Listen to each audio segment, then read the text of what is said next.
Hello, my name is Cliff Freilich. I'm the Executive Director of Cinema St. Louis, and this is the conclusion of this year's St. Louis International Film Festival, officially the 30th annual Whitaker St. Louis International Film Festival. This is our closing night awards presentation. Thanks for joining us. We always have some thank yous before we get down to business of handing out awards.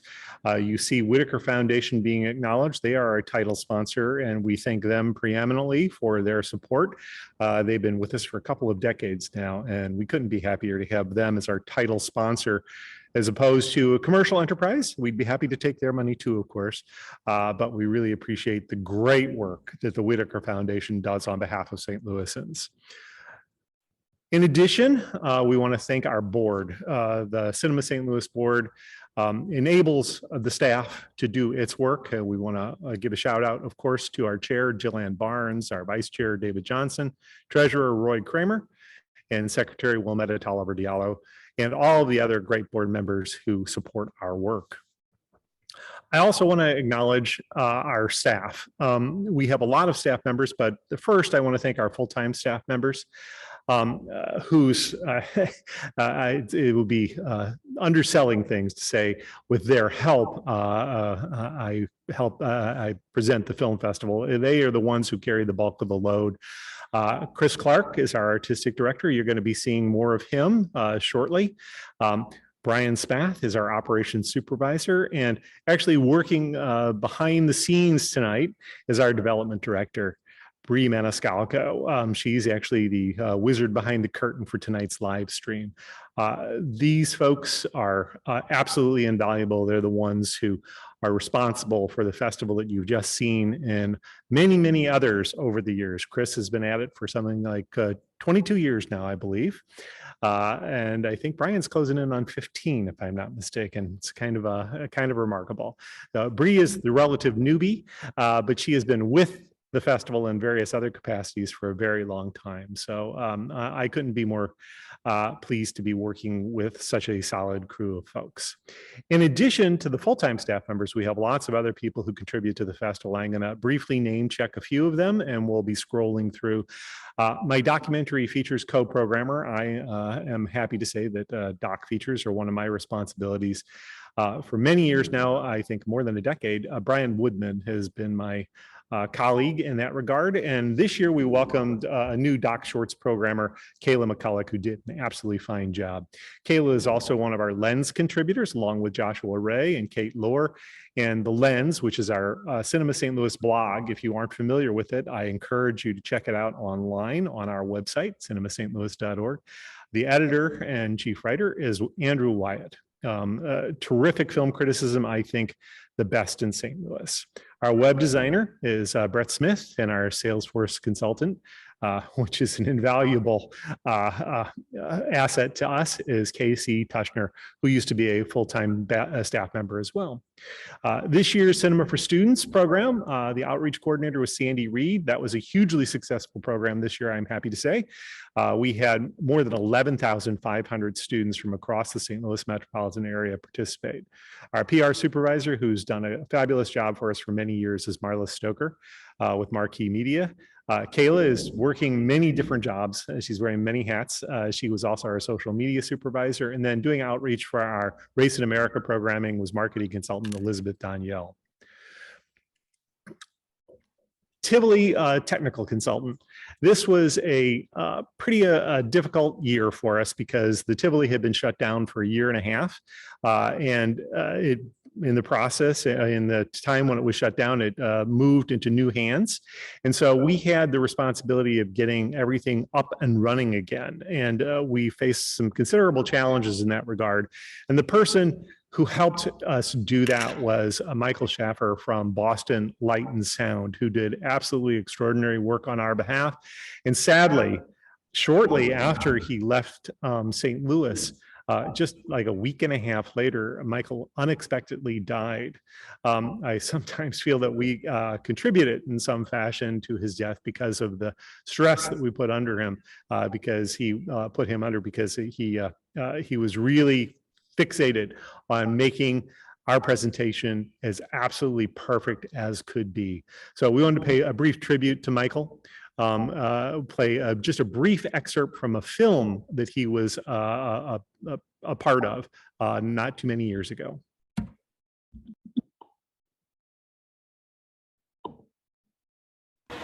See, I'm checking the optical alignment of the xenon lamp. So you see those concentric rings moving in and out as I focus the lamp. And that's the way it should be. It should be absolutely concentric.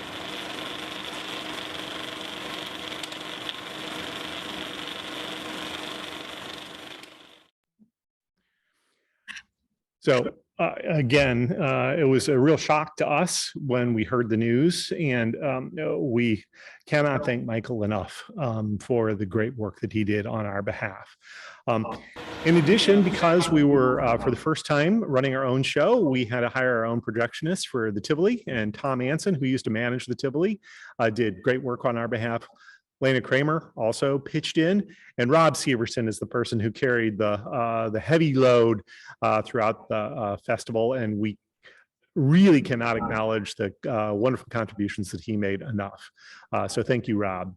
Washington U's projectionist is Brett Smith, who also, as I said, does our website, and Webster U, longtime projectionist there, Dick Bauer. Our Tivoli supervisor, as far as the venue goes, was Mia Signorino. Washington U, venue supervisor was Mark Specht, and over at Webster U, Arian Cameron did able work on our behalf. So we thank all of them. We also were at a couple of other venues, relatively briefly. Contemporary Art Museum, the person that we work with there is Michelle December, who is wonderful to work with. And over at the St. Louis Public Library, Kyle Knight is always a strong supporter of the festival. We thank both of them. Guest transportation, we were thankful to be back in person this year, and so we did have a handful of guests, nowhere near the number that we typically do, but we are happy to welcome back Sarah Truckee, who has been for about the past 6 years, I believe, handling our guest transportation. We are pleased that she was able to return to the fold. Our program cover and poster artist this year was Matt Kint, a great comic artist and writer, and also working in many other media nowadays. Terrific artwork, and I hope that you appreciated that. And if you're curious about his other work, check him out online at his own website, Matt Kint. Our program designer, which of course was not printed this year, it was only available by download, but it is beautiful if you look at it online. Tom Carlson was the person who was responsible. The person who did our production for our ads was Kathy Ann Duffin. And then the person who was doing the proofreading on our behalf was Janet Levy. So we thank all of them.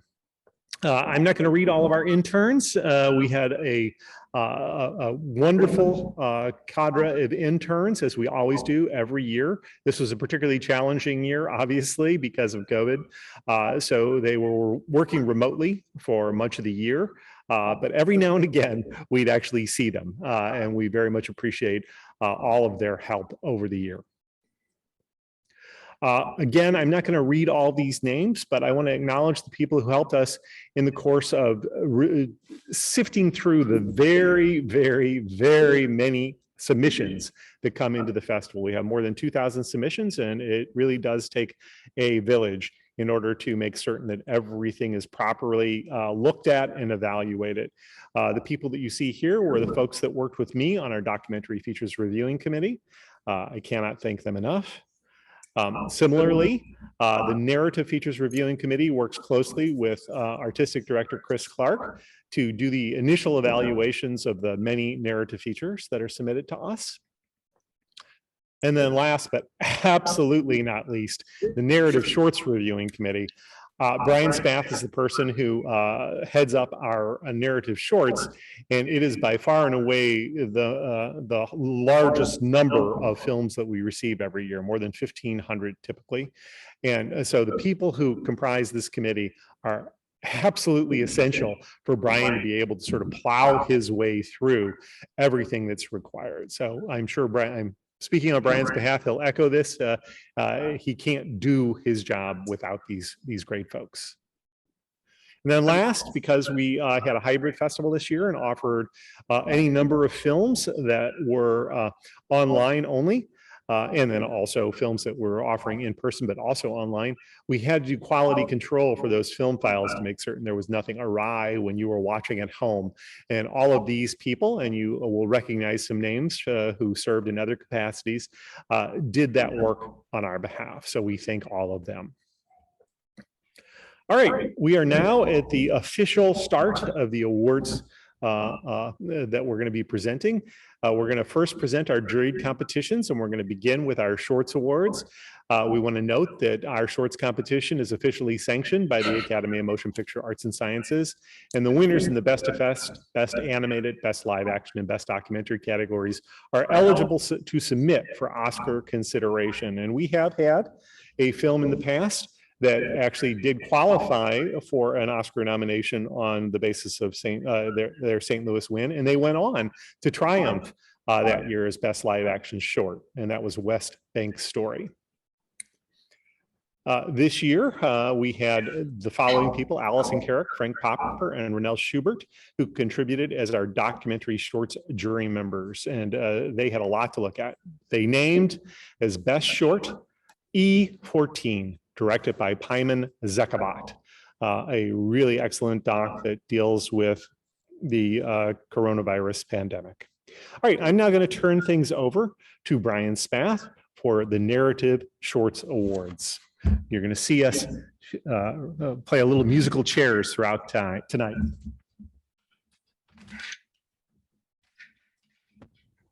Thank you, Cliff. Great to be in person for screenings, although we're not in person for this awards presentation, but very happy to be back in some capacity presenting the film festival, echoing many of the statements that Cliff made, with thanks to endless number of people who really helped to make the fest possible. I do want to give a quick shout out to our volunteers and venue captains at our 5 different venues this year who were put to the test and stretched to the limits with the amount of work that we were expecting from them, especially with our COVID protocols in place this year, just ensuring the safety of everyone who was working and visiting and watching films. A big thank you to all of our volunteers. Really could not have made this festival possible without your work.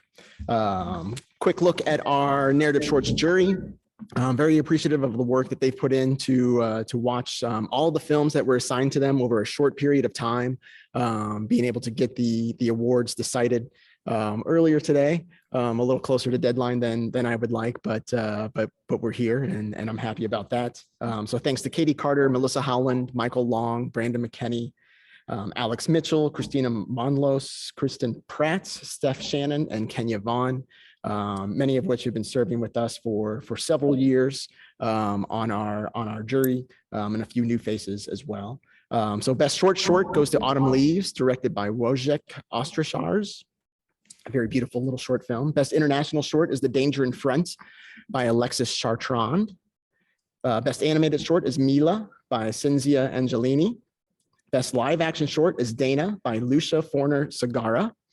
And Best Effects Short is The Letter Room, directed by Elvira Lind. Congratulations to all the winners, and congratulations to all the films that were selected to screen as part of this year's fest. Everything that we selected for narrative shorts screened online only, with the exception of one program. But we're very grateful for their contributions and their work, really propping up the film festival, especially with our Oscar-sanctioned programming, really elevates us to another level.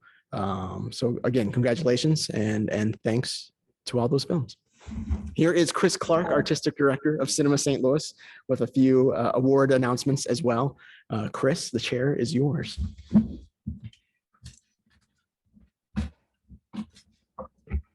Hi, I'm Chris. For nearly the past 20 years, one of our cherished competitions has been the Interfaith competition, which speaks to films of faith and human values. The juries give Interfaith Awards to both a documentary and a narrative feature, choosing from 8 films in each category. These were selected by their artistic merit, contribution to understanding of the human condition, and recognition of ethical, social, and spiritual values. The Interfaith Documentary jury included Janet Herman, Paul Marsh, Pierre Martin, Dr. Phil Moy, and Pat Scallett. The Interfaith Narrative jury included Delcia Corlew, Greg Holtzel, his wife Jane Holtzel, Alma Maribet, and Sagi Purev. The documentaries included Berrigan's Devout and Dangerous, The Boys Who Said No, Ferguson Rises, From the Hood to the Holler, Keep the Cameras Rolling, Mission Joy, The Neutral Ground, and Since I've Been Down. The documentary winner is Berrigan's Devout and Dangerous, directed by Susan Hagedorn. The narrative films included 200 Meters, Any Day Now, Confetti, Hive, Neighbors, A Son, The Teacher, and Unsilenced. The narrative feature winner was 200 Meters, directed by Amin Nafe. And next, Brian Spath will be back to announce the St. Louis Film Critics Joe Pollock Awards. Thank you, Chris. All right, so we are here with the Joe Awards, affectionately named after two longtime contributors to the St. Louis film criticism scene, Joe Pollock and Joe Williams. This is in conjunction with the St. Louis Film Critics Association. SLIFF holds juried competitions for documentary and narrative features. The awards are named in honor of the late St. Louis Post-Dispatch critics Joe Pollock, whose name is attached to the narrative category, and Joe Williams, who fronts the documentary category. The winners are picked by two juries of St. Louis film critics. SLIFF chose 8 films to compete in each category. The jury for the documentary side was Lynn Venhouse, who chaired.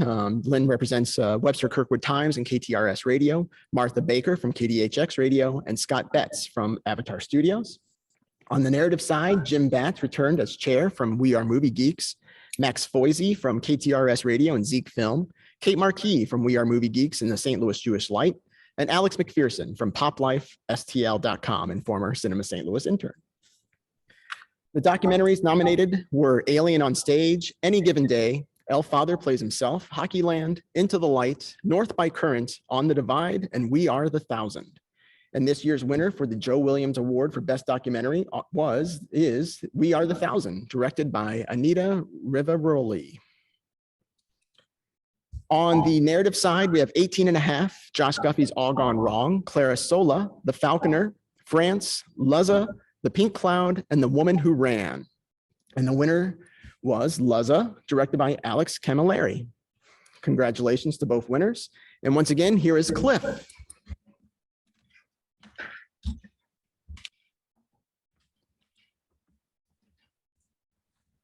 Last year, we inaugurated a new award called the Essie Award for Best St. Louis Film.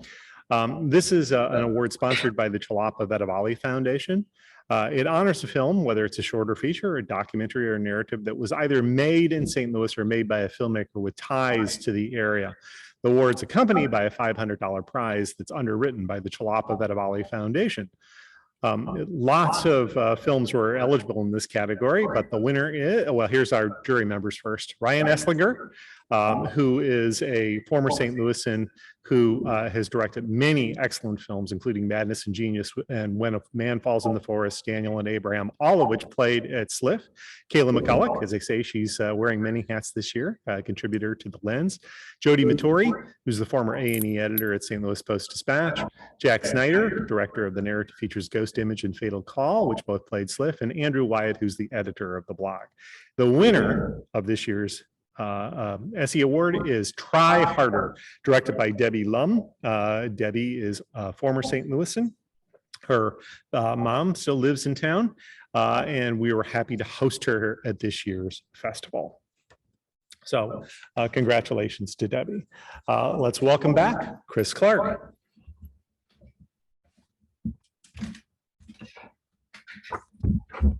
Hi, that's me. For nearly 25 years, the New Filmmakers Forum Emerging Directors Competition, also known as the Bobbie, this year was sponsored by Barry and Jackie Albrecht and Pat Scallett.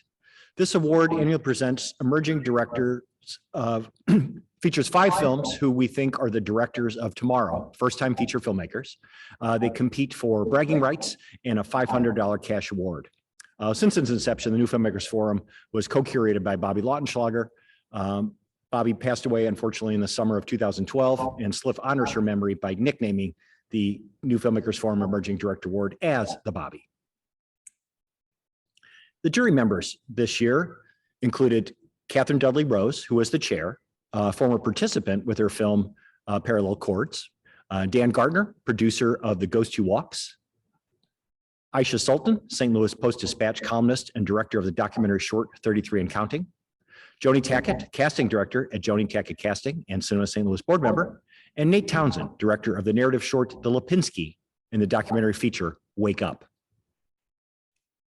The films in this year's competition, all submissions to the festival through our streaming online portal, Film Freeway, were Delicate State, Papaw Land, Shellfish, Walk With Me, and We Burn Like This. The winner of this year's New Filmmakers Forum Emerging Director Award is Shellfish, directed by Hunter Hopewell.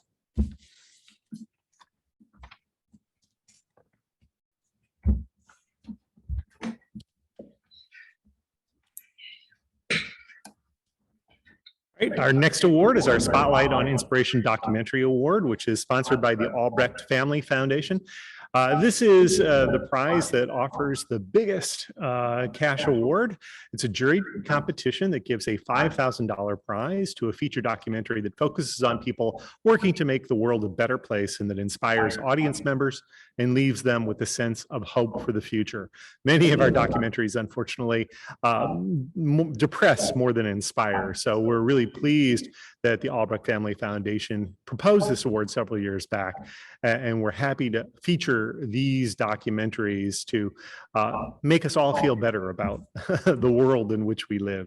The jury members were Barry Albrecht, both a board member of Cinema St. Louis and the director of the Albrecht Family Foundation, Diane Carson, a former colleague of mine, who was a professor of film at the St. Louis Community College at Merrimack and a longtime film critic for the Riverfront Times and current film critic for KDHX, Josh Ray, who is a contributor to The Lens, Orlando Thompson, our former Doc Shorts programmer, and he is a filmmaker as well. And then Wilmetta Tolliver Diallo, who is the assistant dean in the College of Arts and Sciences at Washington University. She has many other titles, but among them is treasurer of Cinema St. Louis. Or not treasurer, I'm sorry, secretary of Cinema St. Louis. She probably wouldn't want to be the treasurer. The films that were nominated this year, there were 8 of them: Beijing Spring, A Fire Within, The First Step, For the Left Hand, Medicine Man, A Once and Future Peace, To Which We Belong, and Youth v. Gov. The winner of this year's prize is A Once and Future Peace, which is directed by Eric Daniel Metzger. I'm sure he's going to be very happy to receive the call informing him that he has won $5,000. All right, next up again is Brian Spath, who's going to kick us off with our Audience Choice Awards. Okay, thank you, Cliff. Audience Choice Awards for the online portion. We have 4 awards to name. First of which is Best Documentary Short, which goes to Hammond's Books, directed by Joshua Mullins, which was featured at the St. Louis Filmmakers Showcase this past July and then graduated on to the film festival. So very exciting to award Best Documentary Short to Josh. Next up, Best Narrative Short, Mila, which was also our Best Animated Short through the juried competition, directed by Cinzia Angelini. Congratulations. Best Documentary Feature goes to And So I Stayed, directed by Natalie Patillo and Daniel A. Nelson. And Best Narrative Feature goes to Gossamer Folds, directed by Lisa Donato. Congratulations to all the winners of our online Audience Choice Award competition. Here again is Cliff with our in-person awards. Thank you, Brian. So we're nearing the end now. We want to first announce the winner of the Leon Award for Best Documentary, which is named in memory of the late civic leader Leon Strauss, and it is sponsored by Mary Strauss. The winner of this year's competition was 20 Pearls, the story of Alpha Kappa Alpha sorority, directed by Deborah Riley Draper. Deborah was actually, I'm very happy to see her as the winner of this particular award because she was one of our honorees. She received our Women in Film Award, and she is now a 3-time alum of SLIFF. Now, to bring us home, as is traditional with our awards presentation, is Artistic Director Chris Clark to announce the final awards and wrap things up. Chris.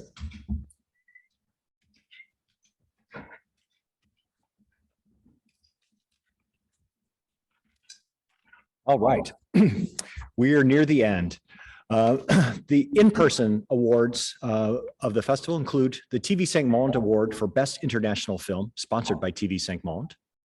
And that film is Belfast, directed by Kenneth Branagh, which we screened on our opening weekend. A wonderful, terrific film. The Best Film Award, Audience Choice Award, goes to A Love Letter to St. Louis and a Love Letter to Love, directed by a St. Louisan. After we're over, Nate Myers. Had a great sold-out screening. A lot of people loved the film, and we're pleased that a former St. Louisan made this film and achieved a top award and truly deserved. Whitaker Foundation has been our title sponsor for many, many years. We're very grateful for their support and everything they do for the art scene in St. Louis. And now it's that emotional point in the festival where I remove my badge and conclude the festival. But I would like to make a short statement before that happens. We had 405 films in the festival this year, and there were 406 reasons why it was the most grueling and mentally and physically challenging professional event that any of us have ever done. So to that end, I just want to say, wait till next year. The 2022 31st Annual Whitaker St. Louis Film Festival will take place in mid-November 2022. You better be there. If you think this one was good, you wait till next year. Now, and only now, this year's festival is completely concluded. Thank you very much. And again, hey, see you next year.